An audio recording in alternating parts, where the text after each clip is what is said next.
Hello, my name is Victor, and in today's video, I want to talk about SOFI because they had some breaking news on Friday that sent the stock crashing.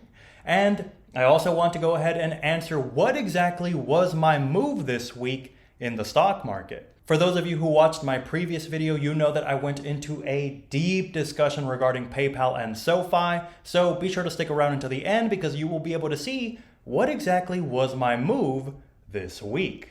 So what exactly was SOFI's news and what was the stock market's reaction to it? Well, SOFI announced on Friday that they will be having a public offering of their common stock.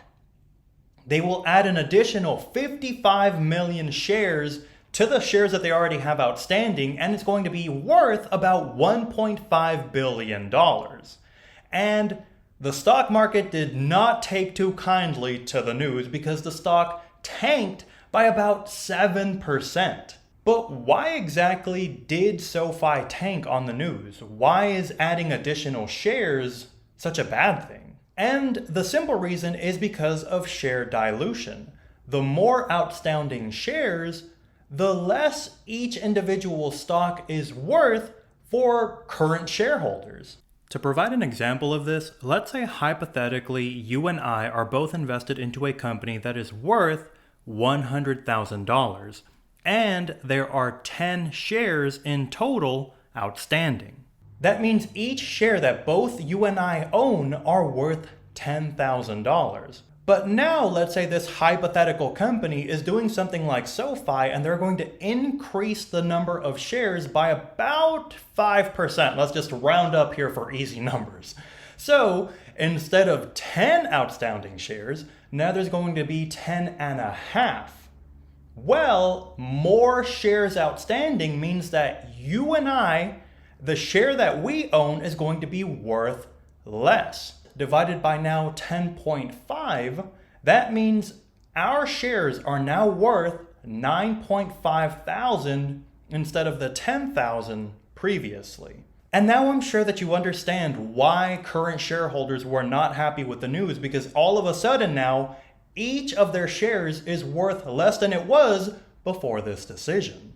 Okay, but we answered what SOFI's announcement was, what was the reaction in the stock market, but now let's answer the question, why do companies do public offerings anyway? And I will give you my opinion on why SOFI specifically is doing a public offering right now. As we have discussed here on the channel, SOFI is a growth stock who is expected to grow their earnings per share next year by over 50%. That is an insane amount of growth for a company of this size. But in order to continue that type of growth, they need money on hand that they can do several things with. I mean, $1.5 billion, you can do a lot with that amount of money. And I will provide you some examples right now. The first thing, and probably the most obvious, is funding expansion. And for SOFI, who is in the fintech sector, maybe you hire on more employees to help current customers. Maybe you want to open up more offices, or you want to have a different headquarters somewhere so that you can better help people in that region. The second thing that they could do with the money is something as simple as paying down debt. I wouldn't be upset if they have less debt on the balance sheet going forward, and I'm sure nobody else would disagree with that type of decision either. Number 3 is just have cash as working capital. Who doesn't like to have extra cash sitting around just in case something comes up? Again, it would be something that would help with their balance sheet. What investor doesn't like to go through a balance sheet, as we do here on this channel, and see that they have a boatload of cash just sitting around ready to be deployed for whatever comes up? Again, I really don't understand why SOFI is catching so much heat besides the share dilution, but a company with SOFI's reputation, I'm sure, has a plan for the money. And my final guess as to what SOFI is going to do with that money is they might be raising up capital here for a potential acquisition. I mean, a company that is growing as fast as SOFI, I'm sure, is taking down competitors left and right, but a lot of the times what companies will do is instead of just letting a competitor fail outright, they will get the money together to buy them out. So that way, they grow, obviously, because you're buying out a competitor, but also all of their former clients now become yours. Again, these are just my guesses as to what SoFi is going to do with that money. I am sure going forward, I'm definitely going to have a look at their next earnings call because I am certain that analysts will also have questions about, hey, what did you do exactly with those $1.5 billion that y'all raised here in the wintertime of last year? So now that we have gone over the news, the reaction to the stock market, why they potentially made this move, now let's have a look at SoFi, and it has been a rough week for the stock. Down about 3.5% over the last 5 days, but you can absolutely see where that announcement was made because the stock price falls off a cliff after the announcement. Did I, as a seasoned investor with 7+ years of experience in the stock market, panic or just the end is nigh after I heard the announcement?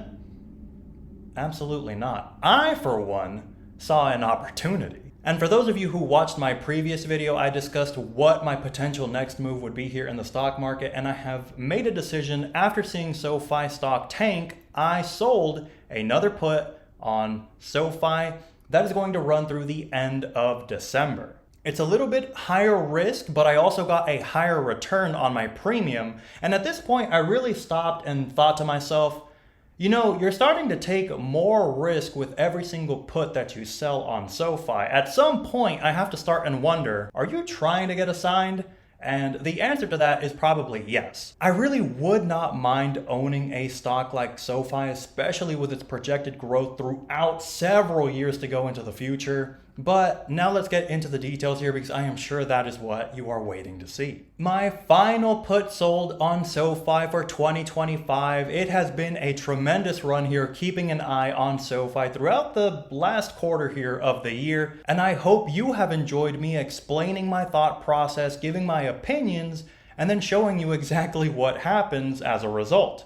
But here we are. Final put sold in 2025. My premium for this put sold was $41. Again, the highest premium I have gained selling puts on SoFi throughout the year. My projected return on investment would be 1.7%. Again, the highest throughout the year. But again, it's because I'm taking a little bit more risk this time around because I only have a 13% cushion if the stock were to drop, and then I would be in the money. And as I am sure you have noticed, if you have kept up with this series of me selling puts on SoFi, SoFi can be incredibly volatile.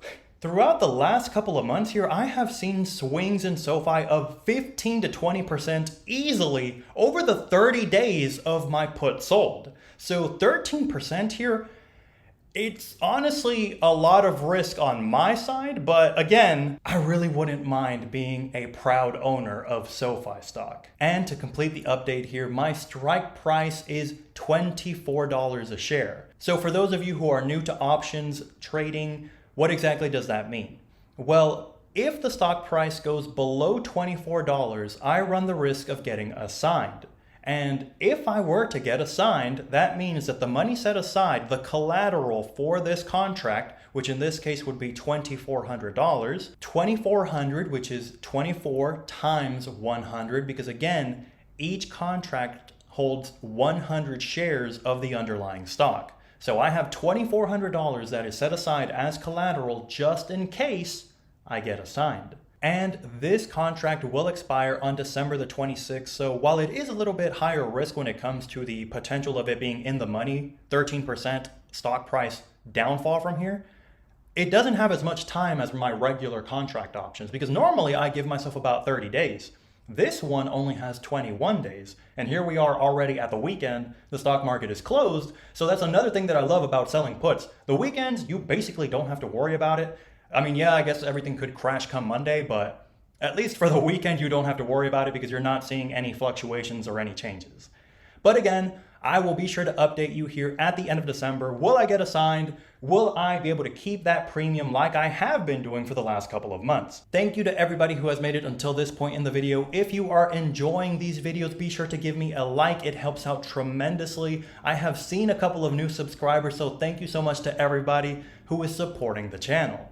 As always, I will catch you in the next one. Be sure to leave me a comment below of how this year has treated your portfolio. I really do hope that everybody increases their wealth tremendously throughout the end of this year and going into 2026. As always, I'll catch you in the next one. Peace.